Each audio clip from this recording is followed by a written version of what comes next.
had a 12-hour standoff with police at this home just behind me. A few hours ago, she was set free.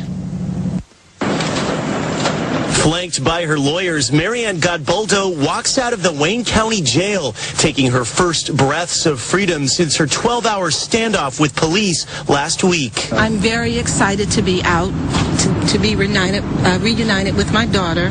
I'm loving these wonderful ladies for working so tireless for me. And Mr. Ron Scott as well. All of the community, I thank you so very much for coming out. I really, really appreciate it. The 56-year-old mother ended up behind bars after police say she shot at them when they tried to take her daughter into custody. Godboldo stayed silent when we asked her if she indeed opened fire on officers. Why open fire? What we're going to do tomorrow we'll have a more expansive statement. Godboldo's ordeal began last Thursday at her home here on Blaine when Child Protective Services came to take custody of her 13-year-old daughter, accusing Godboldo of not giving her medication for a mental condition. Godboldo would not give up the child. Police were called, broke down her door, and that's when officers say Godboldo shot at them. A standoff ensued. She didn't open fire. There was no shot fired. Well, that is a legal issue that is not. That's alleged. I'm sorry, Allison. But right, that's an allegation. Godboldo's bond was originally set at $500,000 last Sunday, but a new judge today reduced it to a $200,000 personal bond. Godboldo did not have to put up any cash. And Godboldo's attorney also says that police did not have a warrant or any court documents when they came here to the home last week. But we talked to police just a few minutes ago. They say they had a writ, which is a court order, which allowed them to go into that home. They say they even showed it to some of the family members of Godboldo, but that warrant was did not exist, according to the attorneys. As for the custody of the young girl, the 13-year-old, there is a hearing early next month. We'll keep you posted. Reporting live on Detroit's West Side, I'm Tom Wade, Channel 7 Action News.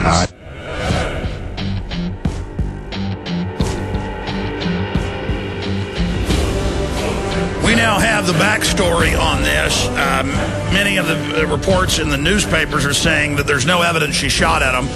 I've seen SWAT teams in Texas being caught repeatedly in Austin. Also, a case in Midland where the cops shot their own cop in the back and then blamed the guy who didn't have a gun. I don't believe anything comes out of their mouths anymore because normally with government it's a lie. Maybe there's a chance she did, but I don't believe she'd ever would even gotten out of jail if that was the case. But here's the issue. Because of a birth defect, the state, when she was born, demanded they cut off her foot. Then she swam, sang, danced, was happy, was a homeschooler. Then when she got into middle school, she said, I want to go to public school to meet people. They demanded she be given vaccinations. There's no law you have to, but they lied and made her take vaccinations. Then she had an autoimmune response and threw a fit. And so then they demanded that she be put on Prozac-type drugs. She began acting out of character, being irritated, having facial grimaces, and being associated with immunizations, told the Detroit News. So then they said that she's got to go on the Prozac-type drugs. She said no, so they came to take her to put her on the drugs. And this is how it works, folks. In many areas of the country now, not just Illinois, you can't pack a lunch. They say, we don't trust you. No, you can't feed your child. They're trying to take people's children if they say they're overweight. Look, folks, this is the end of parenthood. This is the end of parents. That's what the TSA abusing children. I've seen at the airports, they pull them out and women out over and over again. They're breaking the weakest or the people that can't resist will, who are more compliant. They're breaking their will first. As Hitler said, first you get the women, then you got the children, so follow the men. You got the women. That's why 80% or more of advertising targets women. Well, women purchase most stuff at the grocery store. They make most decisions on small ticket items and have just about as much decision on homes and cars. Women run the world. The New World Order runs women. And they run men, too. Men are busy, watching sports and acting like 5-year-olds. Okay, we'll be right back with a ton of other key news. Third hour straight ahead. SWAT attacks home school mom for refusing to force med the child. They forced vaccinations earlier on her. She'd been homeschooled until middle school. Even the Detroit Free Press and others report she had an excellent record in the community, known as upstanding, no criminal record, but her motherly natural instincts kicked in when the school demanded they put her on an unapproved psychotropic drug. When she got a court order from Wayne County Circuit Court that it was an experimental drug and that the school could not force her to take it, the CPS said, "We got men in black uniforms. Forget the courts. Launch attack." And that's how it works. And the standoff ended, the 10 to 12-hour standoff ended. There's different reports when a judge told her over the phone and as well. Well, I should probably just read this article here instead of just picking through it here.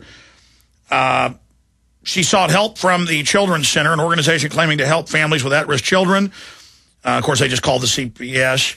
The school did, and told relatives that medications ordered by the doctor worsened symptoms, including behavioral problems. When she refused, the mother refused to give her child the prescribed medication. Child Protective Services became involved. CPS obtained a warrant to remove the child because the mother reportedly refused to surrender the child to the state. Police claim the mother discharged a firearm in her apartment during the standoff, and that's when SWAT team was called in. Her attorney, Allison Folmar, that's who we got to get a hold of, claims her client never shot at police. Notice the news didn't get that quote for you.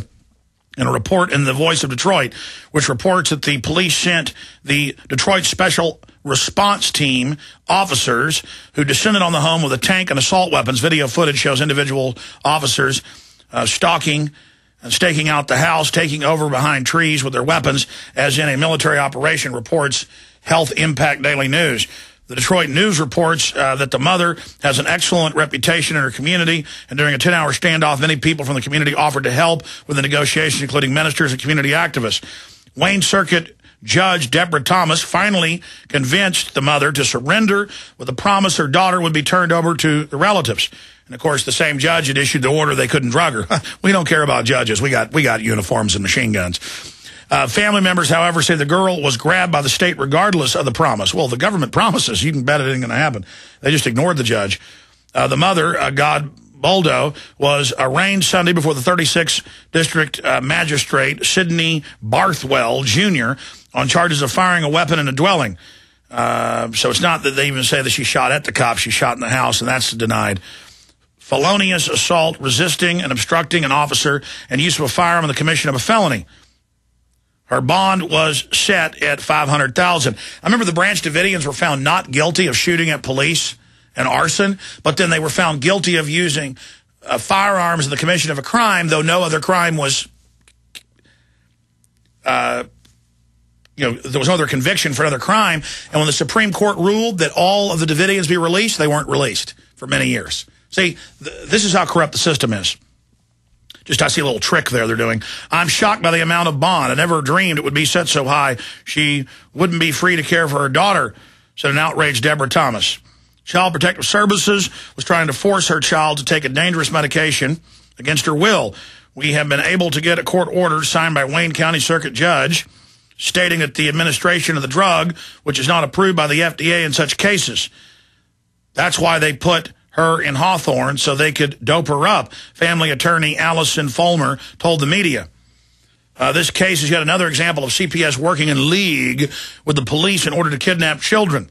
She was obviously an excellent mother and not a threat to the police. The fact that they sent a tank to her apartment is more evidence that the state will react in a violent, knee-jerk fashion when its authority is challenged.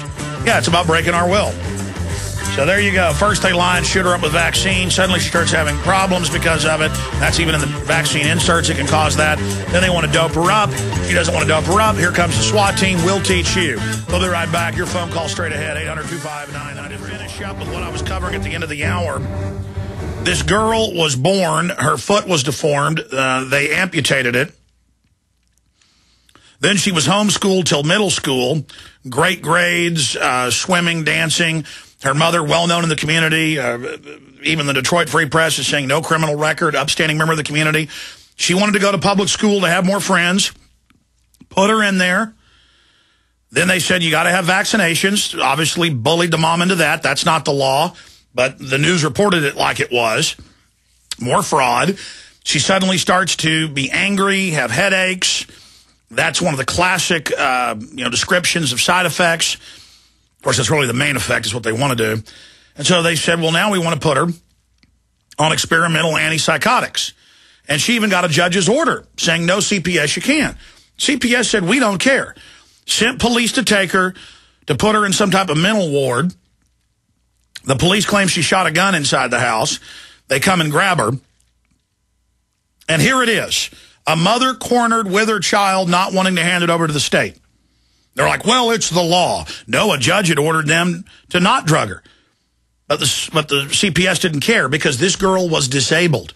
Now mentally, thanks to their shots, and physically, they can get, on average, 4 times more in federal and state aid through the different little government and private centers they put them in than they can for a child who doesn't have disabilities. That's why 69% of Texas foster children, WOAI Radio and TV did a report 2 years ago on it, but it turns out that's the national average as well, are given psychological designations and are put on drugs, 60+%. Because the money goes ding, ding, ding, ding, jing, jing, jing. You know, the big floodgates of money pop open once this gets rolling. So that's why they were going after her. She was a plum goodie for them. And it's just that's why schools lie and say it's the law, you got to take vaccines. You're like, well, I know you've got a waiver form, and that's a waiver form for something that isn't even the law. You just asked for me to fill that out with the health department. It's not a request. You absolutely have to comply. They'll say, okay, here's the waiver form. But they'll play dumb because the federal government, if they don't get almost all the children vaccinated through the guidelines, they don't get their federal money. And the feds don't want you vaccinated because they care about you, folks. They've been caught worldwide. The White House science czar has written about it, spiking the vaccines. They've been caught over and over again. Remember, this is a federal government for now close to 90 years, forcibly sterilizing people in the U.S. up until the late 1980s. They set up the family courts for sterilization. They were called eugenics, racial hygiene courts. Hitler got all his ideas from the U.S. and England. That's all mainline history if you go research it. They're not real courts. They have no force behind them but SWAT teams, and that they color of law con you. And so they operate through this fraud, and they know exactly what they're doing. And it's the health departments through the federal government, even though they're, quote, county, that tell the hospital, oh, it's a law. You got to take blood from that baby for a blood test we want to do. Goes to a DNA data bank. Going on for 39 years, almost 40. I mean, the health departments are federal operations of criminality. That doesn't mean all of the people at the health department, food inspectors or, you know, somebody with animal control are. But the original founding of health departments was for the family courts that do not have due process in the name of protecting the children. Before that, there were regular courts, regular due process. All right, I'm going to shut up and go to your calls. Okay, let's go to David in Pennsylvania. David, you're on the air. Welcome. Hey, Alex. Thank you for taking my call. Welcome. I've got a whole page of things I can talk about, but I guess the whole CPS social services homeschooling thing is kind of at the top of my list, and that's just, it's driving me nuts. I was actually homeschooled for 12 years back in the 80s. I'm homeschooling my children, but it's something that I think every parent out there needs to consider. You mentioned yesterday, I think it was, or maybe it was last Friday, about how the cost of not being in public school can be a big barrier. But listen, everybody, you just can't afford to let people do this to your children. And you got to figure out however you can do it. Even if it's not mom coming home to work, there are ways to make it work. So many of us, you know, Dad, you can help at night. You don't have to do it in the morning. You got to get your kids out of school. We had real quick, Alex, I want to share something that happened to us. We have a situation where my oldest daughter is actually my wife's first daughter. She's my stepdaughter. And so CPS actually came at the father's allegations for some false things years ago. And interestingly, their tactics have always been guerrilla. This was in Virginia, but I assume they train them this way everywhere. When the lady came to our house, she came to the driveway. We're watching out the window. She parked in our driveway in the normal area where everyone would park. I mean, the way this driveway was set up, it was obvious where you're supposed to park.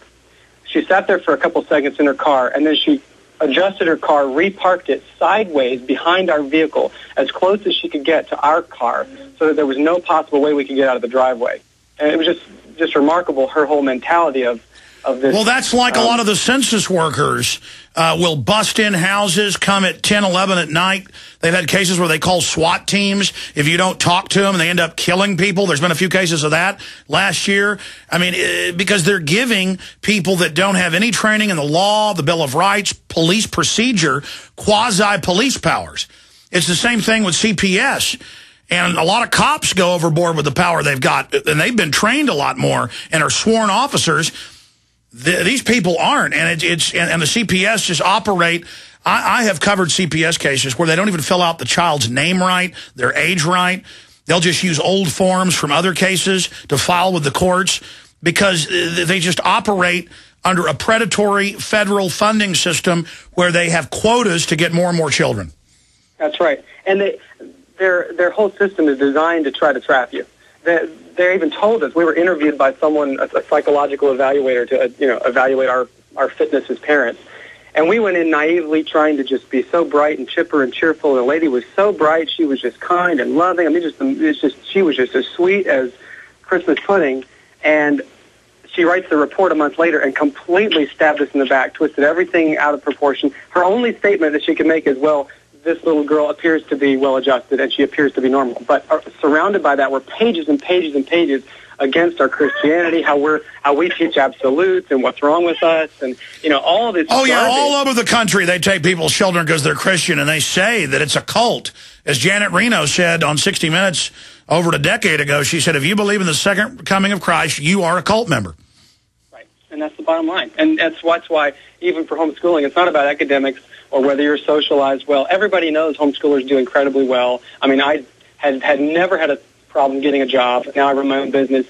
And it's not about socialization. It's about we teach absolutes. We teach that there's right and wrong. The high schools, especially in Dallas, then I moved here for the last couple of years of high school, was way more wild than college.